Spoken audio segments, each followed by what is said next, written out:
Yani sol jerdagi жалпы nelerde faktorlarda karao kerek da. Ne için onlar 600 tenge dep aytıp жатыр. Mümkün bir yerden subsidiya aloo mümkün. Ele halkı kızıktırуу üçün, studentlerdi kızıktırуу üçün sonday baga koygan çıkar. Sonun aslamaniyasını naktı bilmegenden keyin ayta almay жатырмыз. Bırak endi arzan nersenin konu bolmaydı, arzan nerse dürüst bolmaydı degen jurtта da bir paniyatiya бар. Бәр нәрсеге сондай bir көз карасымен карамоо керек деп мен ойлаймын. Bir барып көрүү керек.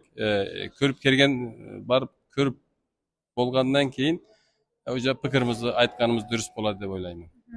Білмеймін, негізі 600 теңге ол өте доступны баға ғой көбінесе. Студенттер үшін, оқушылар үшін. Бірақ та примерно бір 2000 теңгеге дейін көтерсе де адамдар баратын сияқты жалпы.